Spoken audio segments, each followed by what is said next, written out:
नमस्कार मंडळी.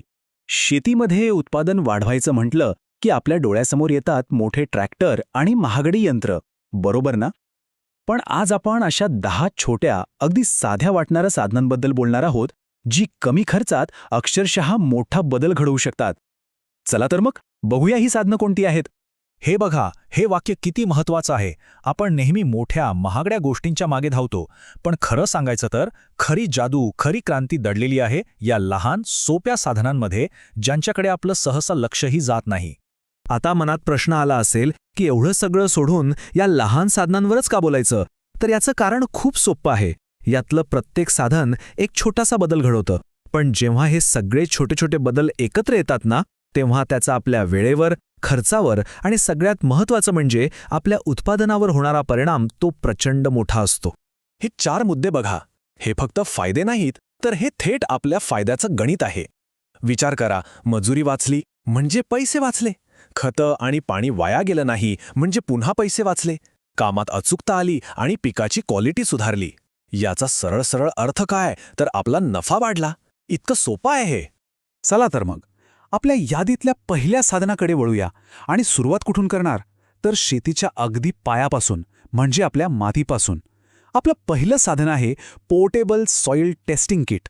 आपण अंदाजे खतं टाकतो, म्हणजे काय करतो? एक प्रकारे डोळे झाकून पैसे खर्च करतो. हे किट आपले डोळे उघडण्याचं काम करतं. ते आपल्याला नक्की सांगतं की आपल्या जमिनीला काय हवंय. जसं की ऊसाला नत्र आणि पोटॅश किती हवंय, किंवा गव्हाला स्फुरद मिळण्यासाठी जमिनीचा पीएच योग्य आहे की नाही. म्हणजे काय, तर खतांवर होणारा वायफळ खर्च थेट थांबतो. ओके, मातीचं काम झालं. आता वळूया पेरणीकडे. आपलं दुसरं साधन आहे जे पेरणीतली अचूकता कमालीची वाढवतं, ते म्हणजे पेरणी यंत्र, किंवा ज्याला आपण सीड ड्रिल म्हणतो. हे यंत्र काय करतं, तर प्रत्येक बी अगदी मोजून मापून योग्य अंतरावर आणि योग्य खोलीवर पेरतं. याचा फायदा काय, तर गव्हासारख्या पिकात उगवण एकसारखी होते. हरभऱ्यामध्ये 2-2 दाणे एकत्र पडून जी स्पर्धा होते ती टळते. म्हणजे प्रत्येक रोपाला वाढायला मोकळी जागा आणि पुरेसं अन्न मिळतं. सोपं आहे. आपलं तिसरं साधन इतकं सोपं आहे की आपल्याला वाटेल, अरे हे पण महत्वाचं आहे का? पण हो, हे साधन संपूर्ण हंगामासाठी आपल्या शेताचा नकाशाच तयार करतं. हे आहे क्रॉप स्टँड मार्कर, म्हणजेच आपलं साधं ओळ आखणी यंत्र. आता बघा, याचा खरा फायदा नंतर दिसून येतो.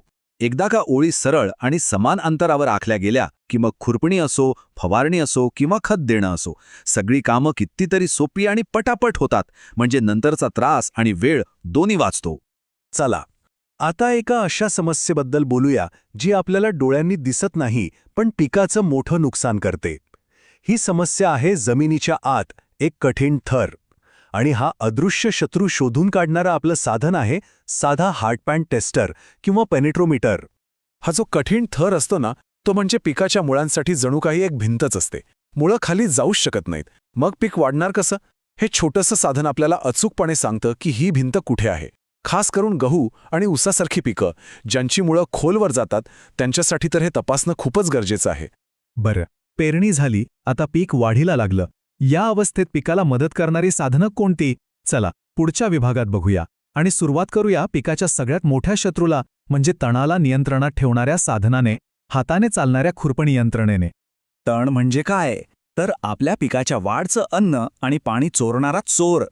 हे खुरपण यंत्र त्या चोरावर नियंत्रण ठेवतं. आणि महत्त्वाचं म्हणजे आपला तणनाशकांवरचा खर्च कमी होतो. उसातलं गवत असो किंवा हरभऱ्यातले रुंद पानांचे तण, हे यंत्र त्यांना सहज काढतं. परिणामी सगळं अन्न आणि पाणी आपल्या मुख्य पिकाला मिळतं.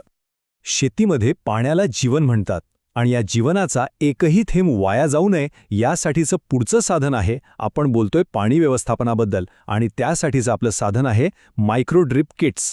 याचं तंत्रज्ञान खूप सोपं आहे. पाणी थेट पिकाच्या मुळांशी पोचवलं जातं.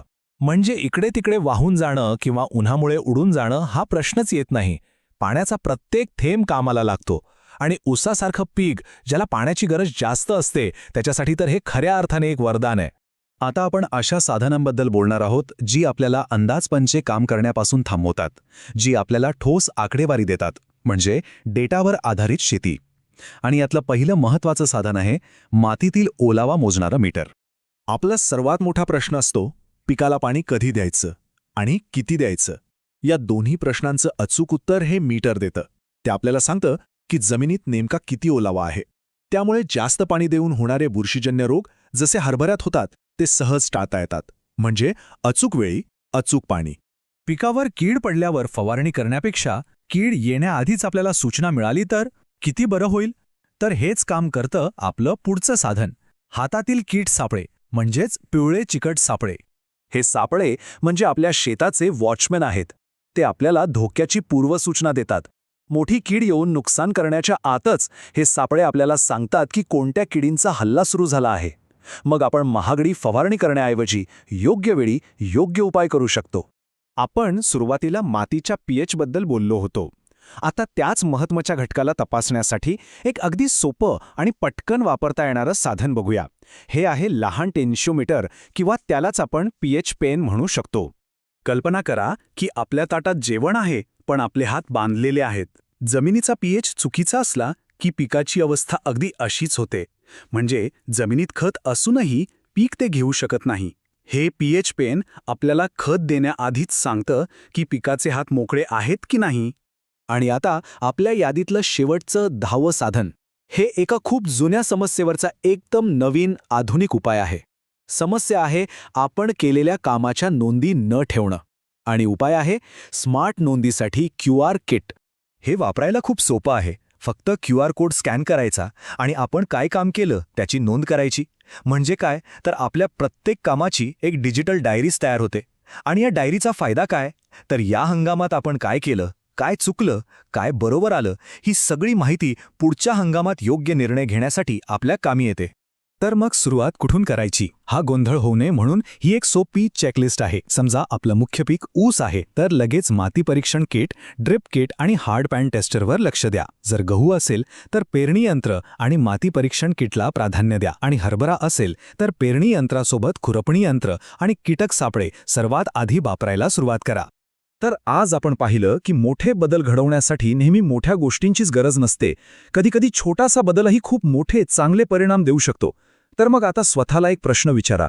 पुढच्या मोठ्या सुगीसाठी आपण आपल्या शेतीतला असा कोणता एक छोटासा बदल करणार आहात